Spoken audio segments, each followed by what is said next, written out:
Hello, everybody. It's that college football guy here on the video. Well, I'm here in Ellenwood, Georgia. I gotta wait on a load because the load I was gonna pick up, they had all set for me to go to head back to Tennessee. The load won't be ready until Monday, so they're scrambling trying to find something else for me to do that'll get me back home. But this is the Thursday college football update, and we have a couple of games that are on tap for today. But I'm gonna. Well, actually, let's get those games first, and then I'll get into the Colorado thing here, as well as some other news here. First off, the two games that are today, both are 7:30 p.m. Eastern kickoffs.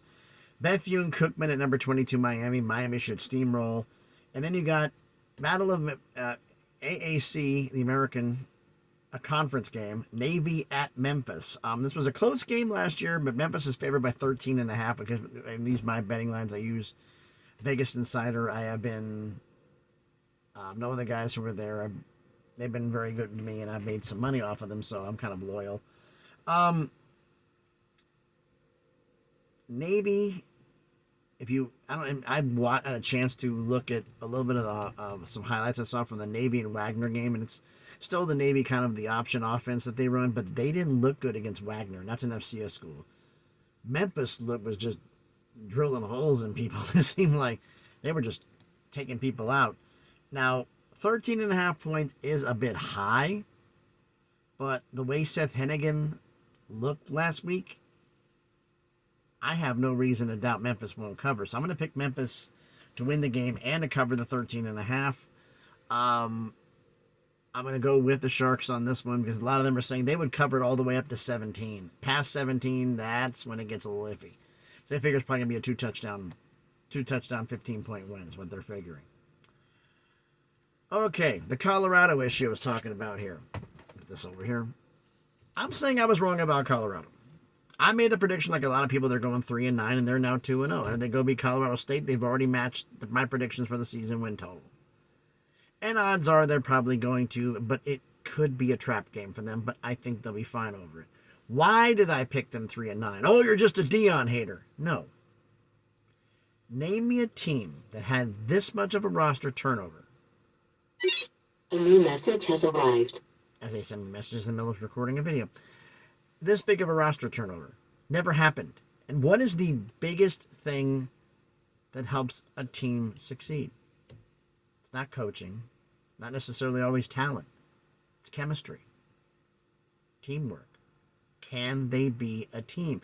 And with that many new faces, there's not that much chemistry. And that's what I was figuring. The fact it would traditionally has been, it's taken sometimes 6, 7, 8 games. In some cases, it's taken a season for a team to get the chemistry together. They don't figure it out until the last game of the regular season. But then that's a stepping stone for the next year. But do I think that they have the potential to do something a lot better? Yes, I do. But I predicted 3-9. I made that prediction beginning of the year. It's in writing. It's on a video. I'm going to be eating crow on it because I'm pretty sure they're going to win 2 more games by the end of the year to make me look bad. That doesn't take much some days.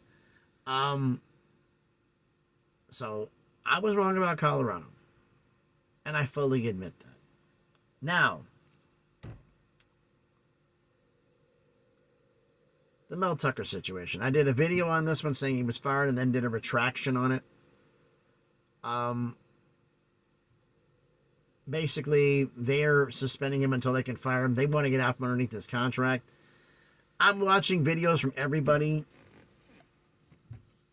And of all the information I never expected, I'd get something about college football from Matt Walsh. He was the one person I was not expecting anything from. And he popped up, and I'm like, what the hell are you talking about? You normally don't discuss college football at all. And what has come out, it's salacious. We know that. That allegedly a phone sex relationship.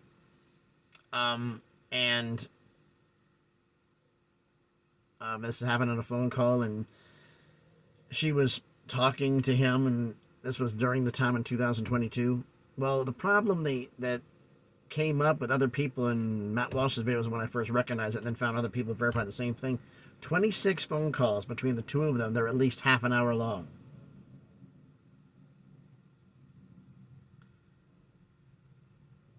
I don't really talk to anybody half an hour. Maybe it's 5, 10, 15 minutes, unless it's somebody I haven't talked to in a long time. But, oh, lovely stuff falling down outside camera range. So, what was going on here?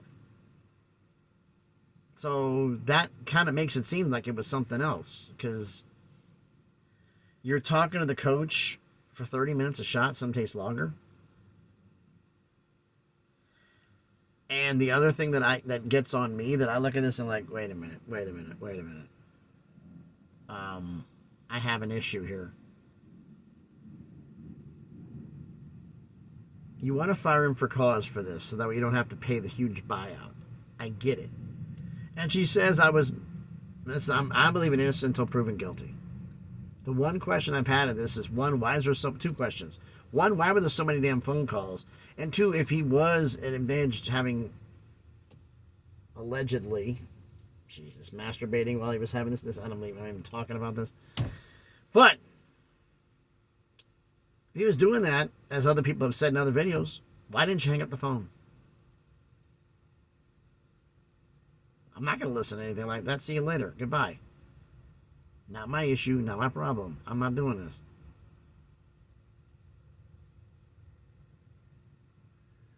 So, with that many phone calls and this stuff here, two things I can say for sure.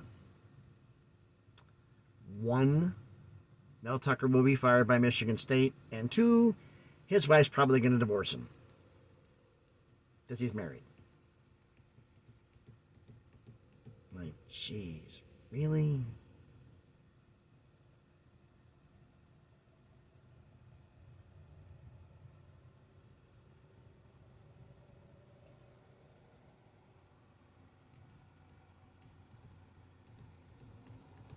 I got a guy over here who's just like I stopped for a second, Mel talking, because he was literally driving straight toward the truck. And I'm kind of keeping an eye on him, because he was like driving straight in, like, where are you going, dude? I'm the only one parked on the other end of the lot. You're driving straight toward me with everything else in between. What are you doing? Sorry, but I thought I was going to get hit there for a second, because the truck's moving forward and he's looking down while the truck's moving forward. So I got a little nervous.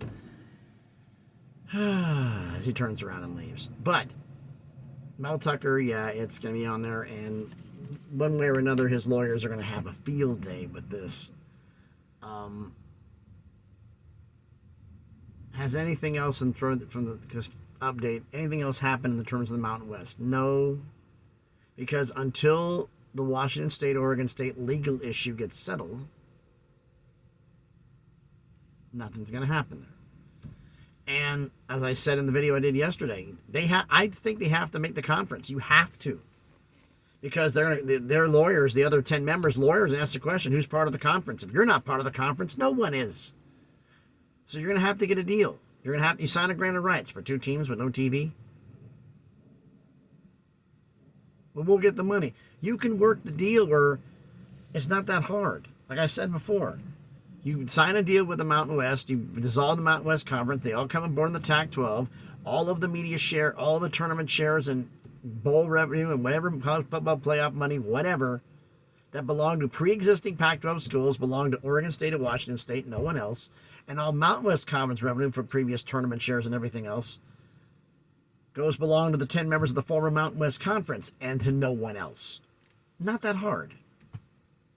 And it would guarantee that this isn't a problem. But since we're waited this long, I don't think we're going to get a resolution on this until probably January. Because why would you notify the fact you're going to dissolve the conference in the middle of a season? It makes no sense. And I figure that they're going to drag this out, legally wise, they're going to drag this out and try to make a Washington State and Oregon State pay as much money as possible. Because there's the other thing that came up was the fact that a new message has arrived. Jeez, I'm going to turn this thing down before they... Brought up is the fact that if all these schools leave and the conference still exists, they'd have to pay buyouts of some type. That's what was alleged. And I'm like, if the conference doesn't exist, why is there a buyout? But if it does, they do sign a new deal. They would have to, if there's a new grant of rights and the Pac-12 remains, all 10 schools will have to pay a buyout. It'd be under the old deal, but it's still a buyout. Now, as to what that dollar amount is, I don't know. As far as I know is, I'm hearing all these stories, and I'm like, if there's no grant of rights when they left, they're free to walk. There is no buyout. So I don't get where this is coming from.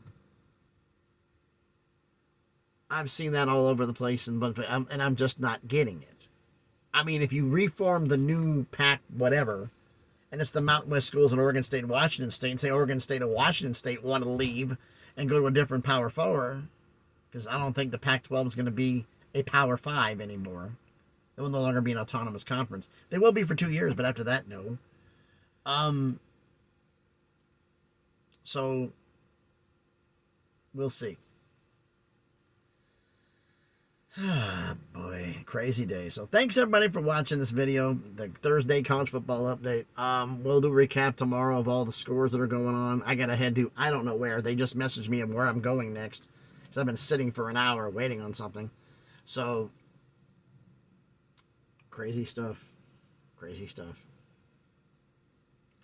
So, thanks everybody for watching. If you haven't done already, please smash the like button, hit the thumbs up. It helps with the algorithm, helps the video be seen by more people. Comment on the video.